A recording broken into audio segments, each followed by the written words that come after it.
کرو اور ان سے ایسی باتیں کہو جو ان کے دلوں میں اثر کر جائیں.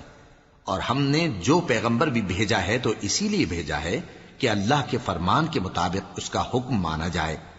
اور یہ لوگ جب اپنے حق میں ظلم کر بیٹھے تھے، اگر تمہارے پاس آتے اور اللہ سے بخشش مانگتے اور پیغمبر بھی ان کے لیے بخشش طلب کرتے تو اللہ کو معاف کرنے والا بڑا مہربان پاتے. بس تمہارے پروردگار کی قسم، یہ لوگ جب تک اپنے تنازعات میں تمہیں منصف نہ بنائیں اور جو فیصلہ تم کر دو اس سے اپنے دل میں تنگ بھی نہ ہوں بلکہ اس کو خوشی سے مان لیں، تب تک مومن نہیں ہوں گے.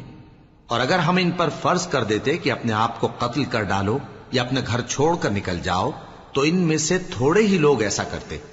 اور اگر یہ اس نصیحت پر کاربند ہوتے جو ان کو کی جاتی ہے تو ان کے حق میں بہتر اور دین میں زیادہ ثابت قدمی کا موجب ہوتا.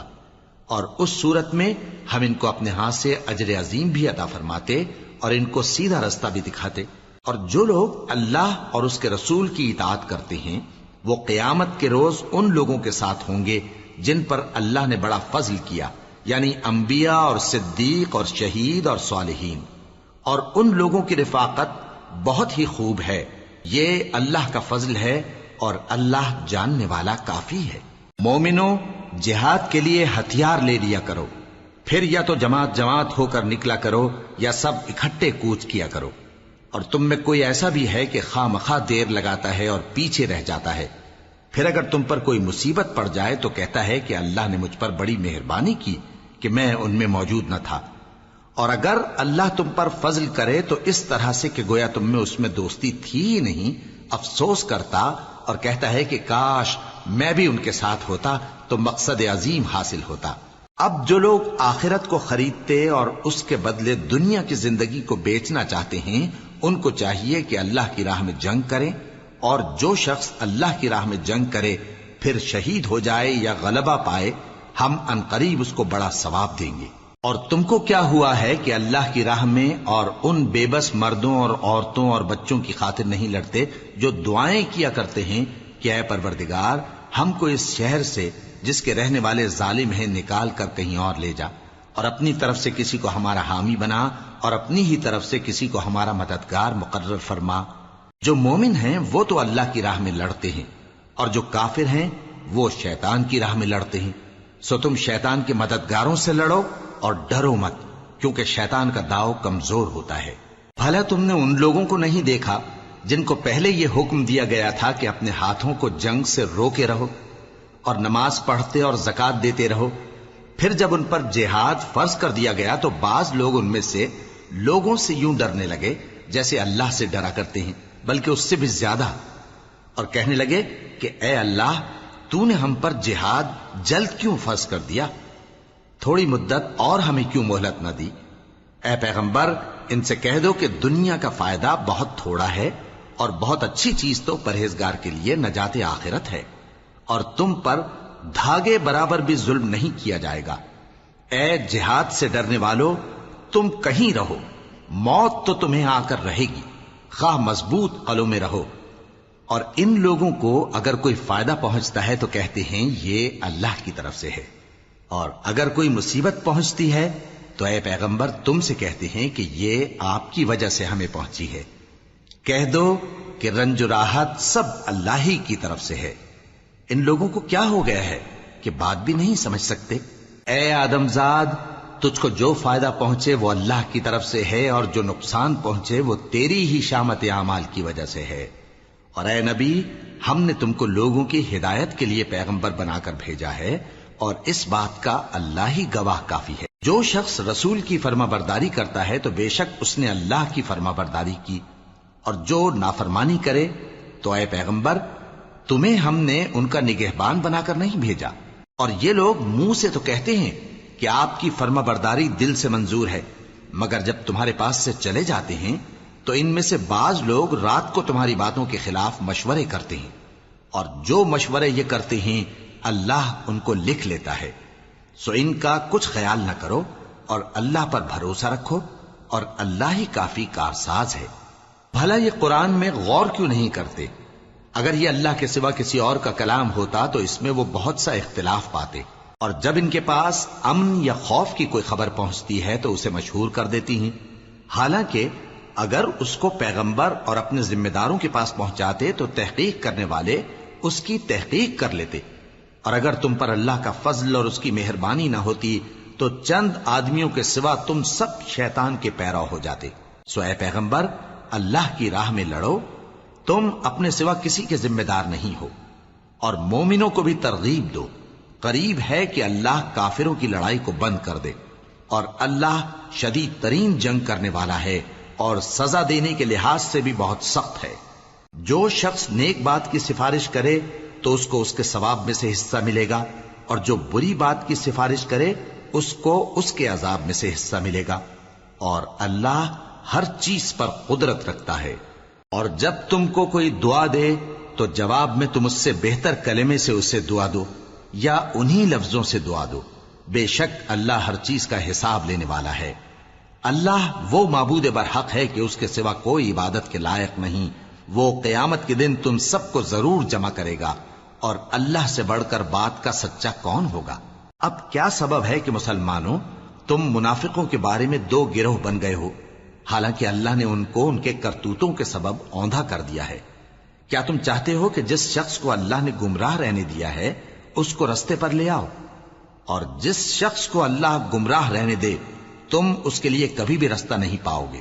وہ تو یہ چاہتے ہیں کہ جس طرح وہ خود کافر ہیں اسی طرح تم بھی کافر ہو کر سب برابر ہو جاؤ۔ تو جب تک وہ اللہ کی راہ میں وطن نہ چھوڑ جائیں ان میں سے کسی کو دوست نہ بنانا، اگر ترک وطن کو قبول نہ کریں تو ان کو پکڑ لو اور جہاں پاؤ قتل کر دو، اور ان میں سے کسی کو اپنا رفیق اور مددگار نہ بناؤ، مگر جو لوگ ایسے لوگوں سے جا ملے ہوں جن میں اور تم میں صلح کا عہد ہو، یا اس حال میں کہ ان کے دل تمہارے ساتھ یا اپنی قوم کے ساتھ لڑنے سے بھنچ رہے ہوں تمہارے پاس آ جائیں تو اور بات ہے، اور اگر اللہ چاہتا تو ان کو تم پر غالب کر دیتا تو وہ تم سے ضرور لڑتے۔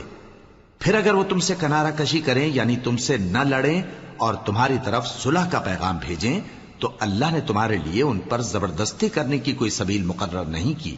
تم کچھ اور لوگ ایسے بھی پاؤ گے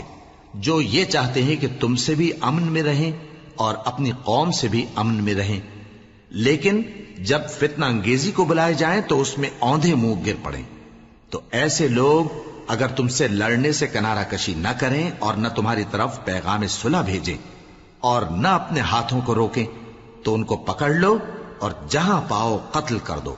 اور انہی لوگوں کے مقابلے میں ہم نے تمہیں کھلی چھوٹ دے دی، اور کسی مومن کو شایع نہیں کہ دوسرے مومن کو مار ڈالے مگر غلطی سے ایسا کر بیٹھے، اور جو غلطی سے بھی مومن کو مار ڈالے تو وہ ایک مسلمان غلام آزاد کر دے اور مقتول کے وارثوں کو خون بہا بھی دے،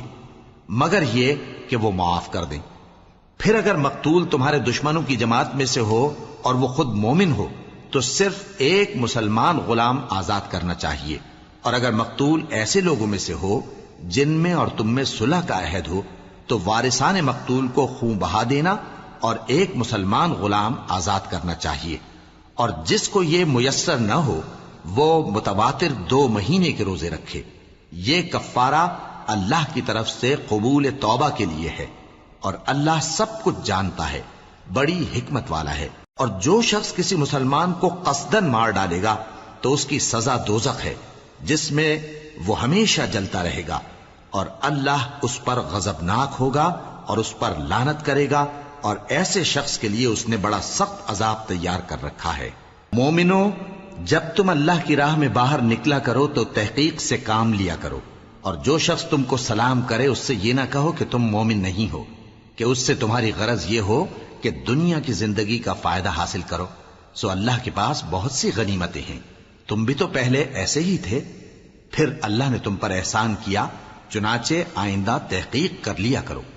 بے شک جو عمل تم کرتے ہو اللہ کو سب کی خبر ہے۔ جو مسلمان گھروں میں بیٹھ رہتے اور لڑنے سے جی چراتے ہیں اور کوئی عذر نہیں رکھتے، وہ اور جو اللہ کی راہ میں اپنے مال اور جان سے جہاد کرنے والے دونوں برابر نہیں ہو سکتے۔ مال اور جان سے جہاد کرنے والوں کو بیٹھ رہنے والوں پر اللہ نے درجے میں فضیلت بخشی ہے، اور بہترین انجام کا وعدہ اللہ نے سب سے کیا ہے، اور اجر عظیم کے لحاظ سے اللہ نے جہاد کرنے والوں کو بیٹھ رہنے والوں پر کہیں فضیلت بخشی ہے، یعنی اللہ کی طرف سے درجات میں اور بخشش میں اور رحمت میں، اور اللہ بڑا بخشنے والا ہے، بڑا مہربان ہے۔ جو لوگ اپنی جانوں پر ظلم کرتے ہیں، جب فرشتے ان کی جان قبض کرنے لگتے ہیں تو ان سے پوچھتے ہیں کہ تم کس حال میں تھے؟ وہ کہتے ہیں کہ ہم ملک میں عاجز و ناتواں تھے۔ فرشتے کہتے ہیں کیا اللہ کا ملک فراخ نہیں تھا کہ تم اس میں ہجرت کر جاتے؟ پس ایسے لوگوں کا ٹھکانہ دوزخ ہے اور وہ بری جگہ ہے لوٹنے کی۔ ہاں، جو مرد اور عورتیں اور بچے بے بس ہیں کہ نہ تو کوئی تدبیر کر سکتے ہیں اور نہ رستہ ہی جانتے ہیں، تو قریب ہے کہ اللہ ایسوں کو معاف کر دے، اور اللہ بڑا معاف کرنے والا ہے، بڑا بخشنے والا ہے۔ اور جو شخص اللہ کی راہ میں گھر بار چھوڑ جائے وہ زمین میں بہت سی رہنے کی جگہ اور کشائش پائے گا، اور جو شخص اللہ اور اس کے رسول کی طرف ہجرت کر کے گھر سے نکل جائے پھر اس کو موت آ پکڑے تو اس کا ثواب اللہ کے ذمے ہو چکا، اور اللہ بڑا بخشنے والا ہے، بڑا مہربان ہے۔ اور جب تم سفر کو جاؤ تو تم پر کچھ گناہ نہیں کہ نماز کو کم کر کے پڑھو، بشرطے کہ تم کو خوف ہو کہ کافر لوگ تم کو ستائیں گے، بے شک کافر تمہارے کھلے دشمن ہیں۔ اور اے پیغمبر، جب تم